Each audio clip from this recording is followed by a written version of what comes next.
તાકાત પ્રેરણા મળે છે, જેનાથી આપણે ક્રિકેટ મેચમાં, કબડ્ડીમાં આગળ ખૂબ વધી શકીએ છીએ. ઉપર તારું રેકોર્ડિંગ થયું કે મારું નામ પ્રીત છે. હું ધોરણ 5માં અભ્યાસ કરું છું. આજે દિનચર્યા મારો વિષય છે. આજનો દિનચર્યા હું સવારે 8 વાગે ઉઠું છું. ઉઠીને બ્રશ કરું છું. એ પછી હું ચા લઉં છું. એ પછી હું નાહવા જાઉં છું. એ પછી અમે 12 વાગે શાળાએ આવી છીએ. શાળાએ 2 વાગે રિસેસ પડે છે, ત્યારે અમે મોજ મસ્તી કરીએ છીએ. 5 વાગે અમે શાળાએથી છૂટીએ છીએ, ત્યારે એ પછી ઘડીક વાર મોબાઈલ જોઈ અને અમે બહાર રમવા જઈએ છીએ. એ પછી 7 વાગે અમે લેસન કરવા જઈએ છીએ. મારું નામ તનારાજી છે. હું આજે મારા રાજ્ય વિશે કહીશ. મારું રાજ્ય ગુજરાત છે. ગુજરાતનું પાટનગર ગાંધીનગર છે. ગુજરાતમાં ફરવાલાયક ઘણા બધા સ્થળ છે. ગુજરાત ભારત દેશની પશ્ચિમ દિશામાં આવેલું છે. ગુજરાતમાં ઘણા બધા લોકો રહે છે. ગુજરાતી, હિન્દી, પણ ગુજરાતની મુખ્ય ભાષા હિન્દી ગુજરાતી છે. અહીંયા જાત જાતના લોકો તમને જોવા મળી જશે. ગુજરાત રાજ્યમાં 33 જિલ્લા છે. ગુજરાતમાં અમદાવાદ છે એ એક માન્ચેસ્ટર તરીકે ઓળખાય છે. ધોરણ 5માં અભ્યાસ કરું છું. દિન વિશે કહીશ. હું સવારે 7 વાગે ઉઠું છું.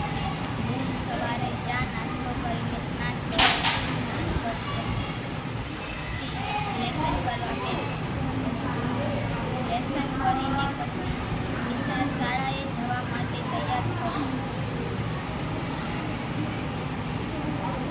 સાડા 11 તૈયાર થવા માટે તૈયાર થઈ જાઉં છું. પછી 12 વાગે શાળાએ જાઉં છું.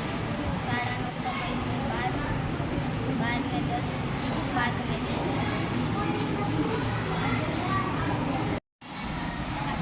મારું નામ ધ્રુવ વગેરા છે. હું ધોરણ 5માં અભ્યાસ કરું છું. આજે હું તમને મારી દિનચર્યા વિશે કહીશ. હું સવારે 7 વાગે ઉઠું છું અને ઉઠી બ્રશ કરું છું. પછી શિરામણ કરું છું. પછી હું શૌચાલય જાઉં છું. પછી હું ઘડીક રમવા જાઉં છું બહાર. પછી 11 વાગે હું તૈયાર થઈ જાઉં છું. 12 વાગે શાળાએ જાઉં છું અને પછી 5 વાગે હું છૂટી જાઉં છું. પછી 5 વાગ્યા પછી 5 વાગ્યા પછી હું ઘરે રમું છું. પછી ઘડીક મોબાઈલ જોઉં છું. પછી 7 વાગે આરતીમાં જાઉં છું. પછી અમે 9 વાગે જમીએ છીએ. પછી 10 વાગે સરસ.